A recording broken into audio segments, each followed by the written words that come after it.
Alors, bonjour chers amis, j'espère que je vous retrouve en santé. Moi, ça va, par la grâce de Dieu. Donc, aujourd'hui, nous allons faire un TP super complet. Nous allons commencer par les VLAN, nous allons évoluer le trunking, nous allons voir le VTP, nous allons voir le spanning tree, nous allons voir bien de choses au routage inter-VLAN, intra-VLAN. Nous allons voir bien de choses, nous allons faire les tests et ça va durer 15 à 20 minutes en tout cas. Et bon, juste pour partager quelques notions avec vous. Donc, sans plus tarder, je vais m'y mettre, d'accord? Je suppose que je suis un jeune administrateur réseau ou un futur administrateur réseau. Là, je suis dans un réseau. Pour le moment, il y a juste 2 machines, d'accord? Donc, qu'est-ce que je veux faire? J'ai décidé de, puisque c'est un routeur Cisco, j'ai décidé de créer des VLAN, d'accord? Et que je vais nommer le VLAN 10 avec son adresse là 192.168.0.0/24. Donc là, qu'est-ce que je fais sur mon switch? Je viens là, je vais configurer les VLAN. La configuration du VLAN se fait avec la commande VLAN suivi du numéro du VLAN. Je peux donner un nom au VLAN, je lui donne une nuance. Ok. J'affecte maintenant les interfaces du switch aux différents VLAN. Donc interface d'Ethernet 0/1 à 5. Je vais affecter les interfaces 0/1, 2, 3, 4, 5 au VLAN 10. Donc je le fais avec la commande switch port access VLAN 10. Donc je peux vérifier tout ça avec la commande show VLAN brief. Voilà. Donc là, je peux voir, il y a le VLAN 1 qui est le VLAN par défaut. Voilà les ports du switch qui sont affectés au VLAN par défaut. Là, j'ai le VLAN 10 qui est nuance. D'accord. Et voilà les ports, les interfaces du switch qui sont affectés au VLAN 10. Donc, en plus de ça, nous avions d'autres ports, d'autres VLAN plutôt, qui sont des VLAN par défaut, qui sont actifs, aucun port associé. Donc, là, je reviens sur mon architecture, je viens au niveau de mes ordinateurs. Voilà, je les câble avec un automatique et ils sont connectés au switcher grâce à son interface 0/1, 0/2. Donc là, je viens les adresser 0/, disons 10/24. Je viens à 192.168.0/11/24. Ok, donc je viens, je lui donne une adresse IP /24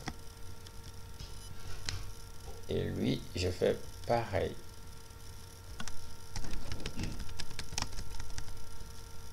Voilà, donc je vais faire les tests de connectivité. Je fais un ping vers la 192.168.0.10. Voilà, je vois que mon test de ping passe. Ok, donc là je suppose que mon entreprise est en train de grandir, mon réseau est en train de grandir, et là j'ai un deuxième routeur et j'ai d'autres collaborateurs qui viennent travailler avec moi. Là j'en ai encore 2 qui sont venus travailler avec moi et j'ai décidé de les mettre dans le même VLAN que moi.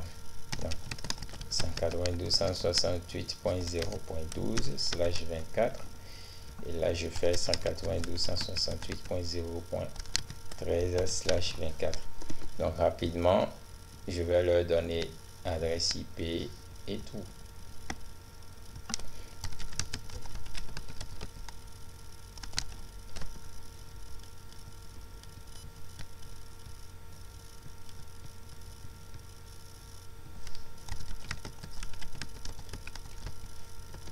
Voilà, donc je viens de configurer les adresses IP au niveau de chaque ordinateur. Je vais les interconnecter. Voilà, donc je retourne au niveau du switch. Je reprends le même processus de création de VLAN et d'affectation d'interface. Donc je crée aussi le VLAN 10 puisqu'ils sont dans le VLAN 10. D'accord, je lui donne aussi le nom nuance 1 à 5 switch port access VLAN 10. Voilà, ok, donc là il faut que je change ce port. Je le mets sur la giga 0/1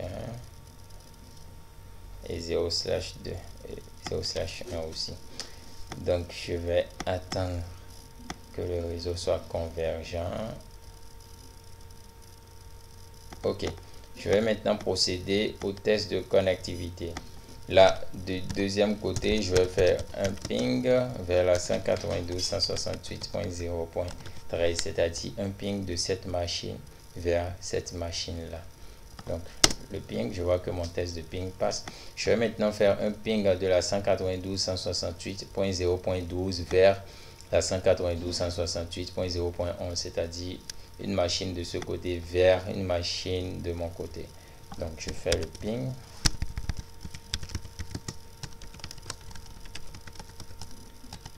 Voilà. Je voyais que mon ping ne marcherait pas. Voilà, mon ping ne marche pas du tout. Mon ping ne marche pas du tout, pas du tout. Ok, je vais faire pareil. Je viens de ce côté. Je fais un ping vers la 192.168.0.13. Voilà, là aussi, je vois que mon test de ping ne passe pas. Mon test de ping ne passe pas. Ok, puisque mon test de ping ne passe pas, qu'est-ce qu'il y a lieu de faire? Il faut que je configure le trunk à ce niveau.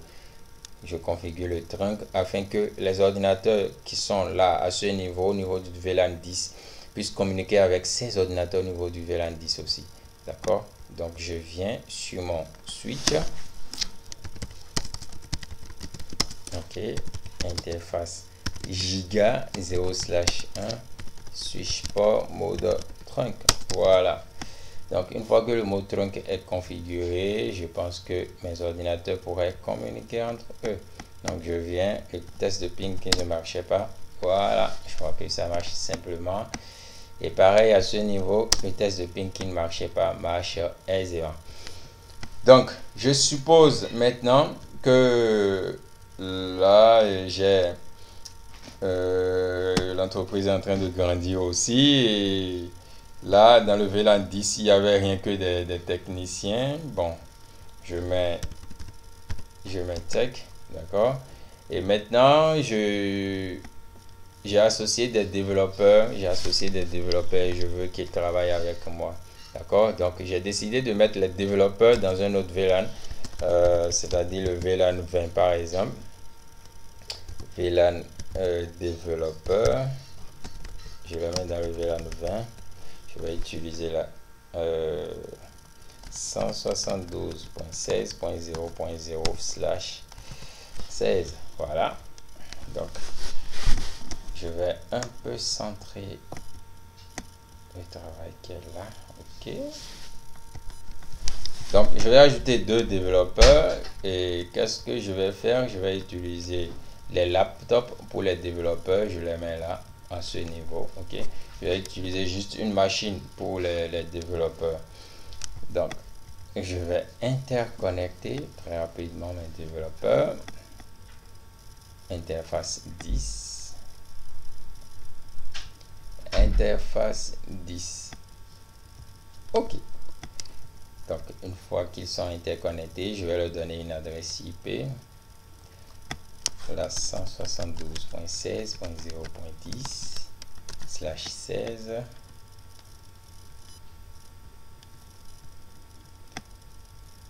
la 172.16.0.11/16. ok, donc je vais faire un ping vers la 172.16.0.10.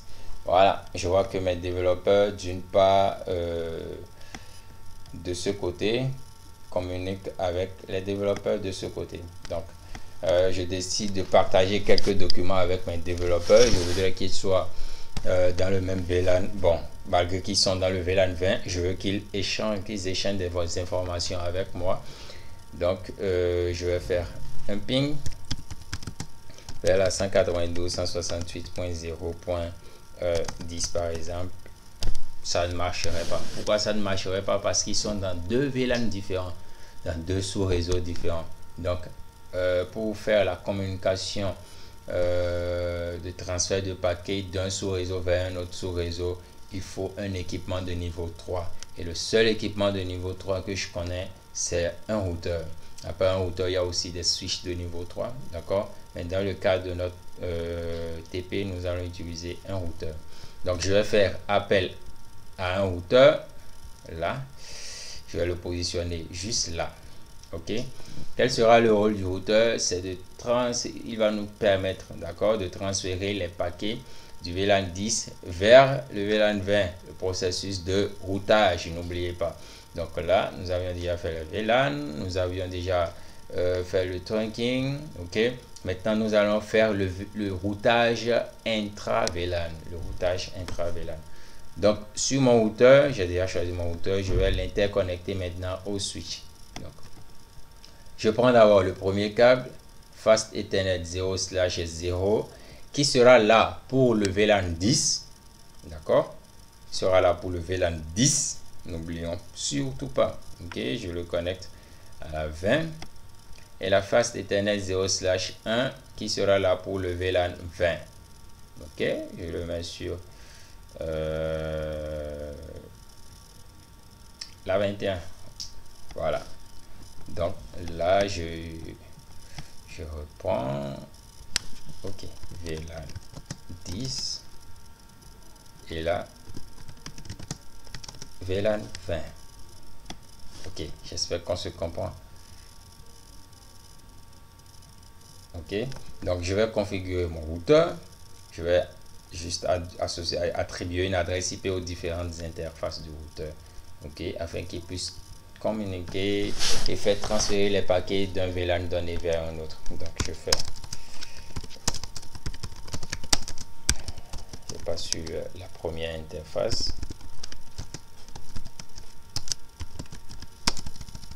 Ok, je lui donne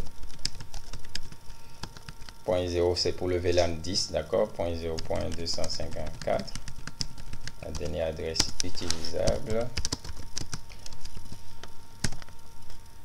Voilà.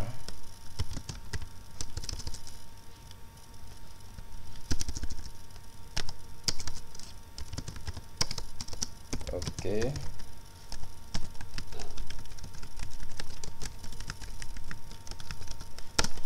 Voilà. Donc, je viens de configurer les adresses IP au niveau des deux interfaces du routeur. L'interface Fast Ethernet 0/1 qui est là pour faire transiter les paquets du VLAN 10 et l'interface Fast Ethernet 0/1 qui est là pour faire transiter les paquets du VLAN 20. D'accord? Donc, je vais faire un ping vers la 192. Là, je suis sur un ordinateur du VLAN 10. Je vais pinguer la passerelle du VLAN 10. D'accord? Et la passerelle, c'est la 192.168.0.254. Vous verrez simplement que ça ne marcherait pas. Donc, je vous explique le but de ce TP, c'est qu'au fur et à mesure qu'on sera en train de faire le travail, on sera en train de faire le troubleshooting en même temps, le dépannage en même temps. Donc là, d'un ordinateur du VLAN 10, j'ai pingé l'interface du routeur, l'interface Fast Ethernet 0/0 du routeur qui est reliée au VLAN 10 du réseau.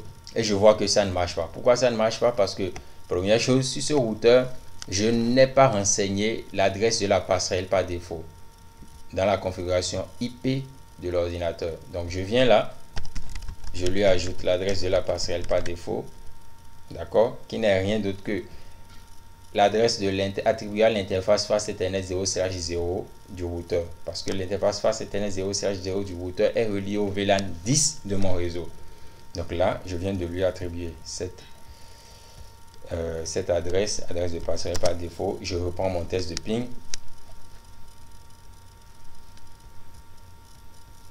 Je fais pour que la convergence se fasse très rapidement.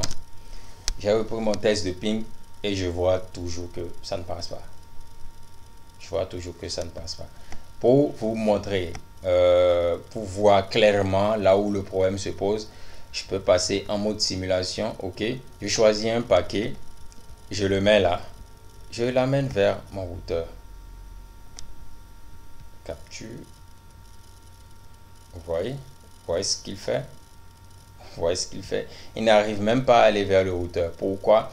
Parce que les interfaces qui sont reliées au routeur, ces interfaces ne laissent pas passer des trames VLAN. Voilà. Ces interfaces ne laissent pas passer des trames VLAN.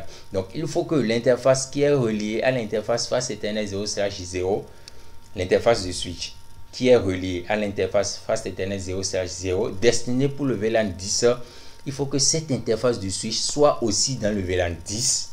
D'accord? Et l'interface qui est reliée au routeur à travers son interface face Ethernet 0/0, cette interface du switch soit reliée, soit dans le VLAN 20. Voilà.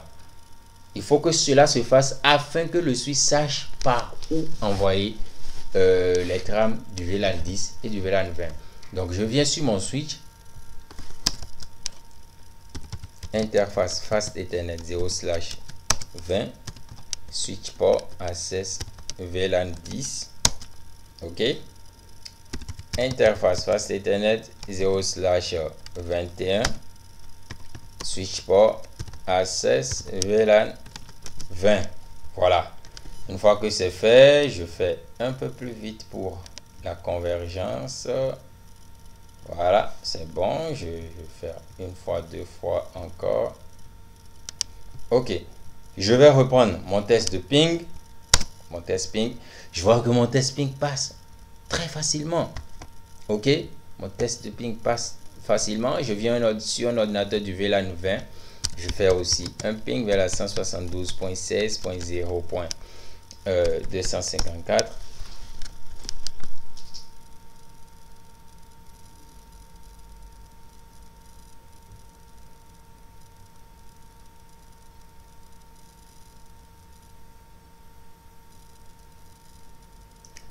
Je vois que mon test ping ne marche pas.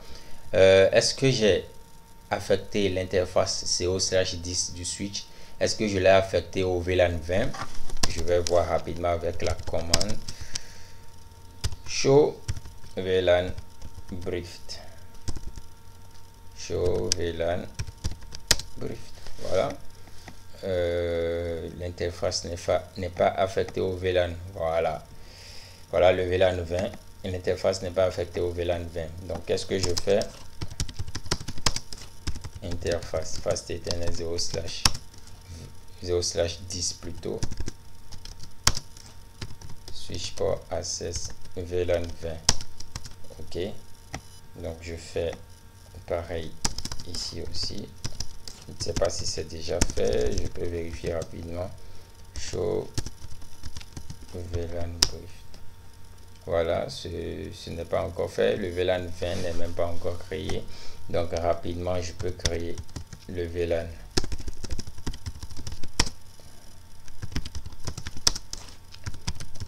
Le VLAN 20. Interface Fast Ethernet 0/10. Switch port access VLAN 20. Voilà, vous voyez. Donc, je viens de l'associer au VLAN 20. Je reprends mon test ping qui ne marchait pas. Et là, je vois que mon test ping marche correctement. Donc, je peux venir en mode simulation. Mon test ping, je le relance rapidement. OK. Donc, je viens là. Voilà. Il envoie le paquet au switch. Le switch envoie le paquet à partir de son interface face Ethernet 0/1 au routeur. Le routeur, qu'est-ce qu'il fait à son tour? Il envoie le paquet au switch toujours par la même interface, d'accord? Par la même interface face Ethernet 0/1 vers l'interface face Ethernet 0/21. Il le renvoie maintenant au switch. Il le renvoie au switch et là, il accuse réception. Le test de ping marche maintenant. OK? Maintenant, je vais faire un test ping. Je vais annuler ce test. Et je vais faire un test ping vers un ordinateur du VLAN 10. Ping 192.168.0.10. OK. voyez, là, il a annulé le paquet en même temps. Pourquoi? parce qu'il ne connaît pas ce réseau. Il ne connaît pas ce réseau. Donc, je peux aller sur mon switch. Je lui donne l'adresse de la passerelle, la 172.16.0. Sans l'adresse de la passerelle, en fait, le switch, l'ordinateur ne peut pas savoir où envoyer. Il va juste envoyer au switch, mais ça ira où finalement? C'est un réseau différent. Il a constaté que c'est un réseau différent, d'accord? Donc, il n'a pas de passerelle, il n'a pas de porte de sortie pour pouvoir aller vers un autre réseau. Donc, annuler automatiquement. Ok, donc je viens là, j'ajoute l'adresse de la passerelle par défaut, ok, qui n'est rien d'autre que l'adresse de l'interface face Ethernet 0/1 de mon routeur. D'accord, donc je viens là, je reprends mon test de ping qui ne marchait pas. Là, je vais l'annuler, je supprime tout ça et je reprends mon test ping. Ok, voilà, il envoie au switch. Le switch l'envoie au routeur grâce à son interface, par son interface face Ethernet 0/21 vers le routeur par toujours son interface face Ethernet 0/1. Suivez bien ce que le routeur fait à présent. Le routeur renvoie le paquet par son interface face Ethernet 0/1. Il a fait une diffusion, le switch fait une diffusion pour reconnaître, pour savoir où tout irait. Vous voyez, celui-ci il annule le paquet parce que ça ne lui est pas destiné. Celui-là, il répond. Je vais faire pour le premier. Là, on revoit. Donc, je supprime le premier. Et je reprends le test ping. OK. Donc là, vous voyez, il envoie au switch. Le switch l'envoie au routeur. Le routeur renvoie. Maintenant, le routeur envoie par l'interface face Ethernet 0/0. D'accord? On n'arrive pas à bien voir. C'est pourquoi il le renvoie, parce que c'est l'interface qui devrait l'envoyer vers le VLAN 10. Il l'envoie vers l'interface 10 et c'est l'interface 10 maintenant qui le renvoie à présent. Donc là, je vais faire OK, OK, OK. Et voilà. Donc je peux suivre tout le processus là. Laptop 0, il l'envoie au switch. Le switch l'envoie au routeur. Le routeur le renvoie au switch. Le switch le renvoie au PC0, le PC0 vers le switch, du switch vers le routeur, du routeur vers le switch et du switch finalement vers l'ordinateur qui accuse réception. Ok, donc bon, on va essayer de voir maintenant pour un équipement qui quitte. Là, je vais faire un ping vers la 172.16.0.10. Ok, donc je viens là. Voilà, il envoie au switch. Le switch l'envoie. C'est par son interface 10. Par son interface 10. Je dis bien par son interface 10. C'est très important que vous fassiez la différence. Par son interface 10. Très important que vous fassiez la différence. Bon, ça c'est au niveau des couches. Voilà. Ok, vous voyez. Layer 1 port face Ethernet 0/0. C'est lui qui reçoit la trame. C'est lui qui reçoit la trame. C'est l'interface face Ethernet 0/0 qui reçoit la trame parce que ça vient d'une machine qui est constituée dans le VLAN 10. Et les ports du switch qui peuvent transiter, d'accord, des trames du VLAN 10, c'est le port face Ethernet 0/20 et face Ethernet 0/10. Donc, il le renvoie au routeur. Qu'est-ce que le routeur fait par suite? Je vous le montre rapidement. Le routeur le renvoie là au niveau du switch. On va aussi voir. Vous voyez, il reçoit la trame par l'interface face Ethernet 0/21. Et 0/21, c'est pour le VLAN. C'est pour le VLAN 20. Voilà. Face Ethernet 0/21, c'est pour le VLAN 20. Ok, là vous pouvez voir là à ce niveau 0/10, c'est ce qui était reçu. Et là 0/20, ok, on peut toujours suivre le processus.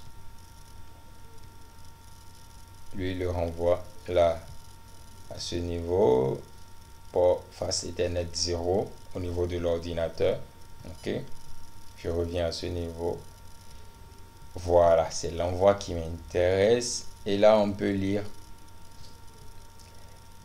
Voilà, il reçoit au niveau de l'interface Fast Ethernet 0/1. 0/1. Là, il le reçoit là, à ce niveau. Ok, et on peut continuer. Donc, vous pouvez suivre le processus comme ça. Ok. Donc, j'espère que vous avez très bien compris. J'espère que vous voyez comment vous pouvez vous-même faire des simulations, comment vous pouvez suivre le processus d'un paquet pour pouvoir mieux comprendre. Ok, donc je vais faire la même chose à ce niveau. Je vais faire un ping vers la 192.168.0.10. Ok, donc on peut suivre le cheminement ensemble. Je vais annuler ce ping. Là, j'ai relancé le ping. Ok, il faut que là, je remets la 172.16.0.254. Supprime le ping, je reprends le ping. Je supprime tout ce qu'il y a là. Je reprends le ping. Ok, donc qu'est-ce qu'il fait? Le PC envoie au switch. Le switch envoie à son switch secondaire. Le switch envoie au routeur. D'accord, n'oubliez pas, le PC appartient au VLAN 20. Donc, il envoie à partir de son port Fast Ethernet 0/21 vers l'interface Fast Ethernet 0/1 du routeur. Là, nous avions le routeur interface Fast Ethernet 0/1. C'est par là qu'il reçoit. Ok, donc j'espère qu'on se comprend. Ça, c'est les couches du modèle OSI. Du layer 1 vers le layer 7. La couche 1 vers la couche 7. Donc, ça vous permettra aussi de comprendre un peu le modèle OSI. Ok, donc là, je peux continuer. Il envoie toujours le paquet. Donc, ça va vous permettre de vraiment comprendre ce qui se passe, comment ça se passe. Et là, c'est un paquet au niveau du switch. Là, j'ai le nom du switch, switch 0. Et il le reçoit où? À partir de son interface Fast Ethernet 0/20. Pourquoi 0/20? Parce que ce paquet doit aller vers un ordinateur qui est dans le VLAN 10. Et pour aller dans le VLAN 10, il faut prendre par l'interface Fast Ethernet 0/20 du switch. Ok, et l'interface Fast Ethernet 0/0 du routeur. D'accord, donc je ferme. Je continue mon processus. Vous voyez, il le renvoie. Il suit son cours, il le renvoie au switch, le switch au second switch. Et enfin, au routeur qui, voilà, accuse réception, il dit c'est OK. Donc voilà un peu. Je vais m'en arrêter là. Ce fut la première partie de notre TP. Je vais m'en arrêter là aujourd'hui. J'espère que vous aviez compris. J'espère que ça vous a apporté un plus. Je vous recommande de le faire encore et encore chez vous. Dans la prochaine vidéo, nous allons faire le router on a stick, le routage inter-VLAN. Ok, et cette fois-ci, on n'aura pas utilisé deux interfaces. Donc, supposons qu'on a plusieurs VLAN, supposons qu'on a 20 VLAN, ok, ce qui voudra dire qu'on va mettre en place 20 interfaces. C'est énorme, c'est beaucoup. Une interface, ça coûte cher. Une interface Cisco, ça coûte cher. Donc, on ne peut pas se permettre d'acheter 20 interfaces juste pour le placer au niveau du routeur afin de vouloir faire communiquer plusieurs VLAN entre eux. Non, c'est beaucoup trop. D'où l'intervention, la nécessité du router on a stick. Et c'est par là qu'on va commencer dans la prochaine vidéo, dans le prochain TP. J'espère que vous êtes connectés. Partagez cette vidéo avec vos amis et n'oubliez pas de vous abonner sur la page pour avoir d'autres vidéos dès qu'elles seront prêtes. Merci et à tout à l'heure.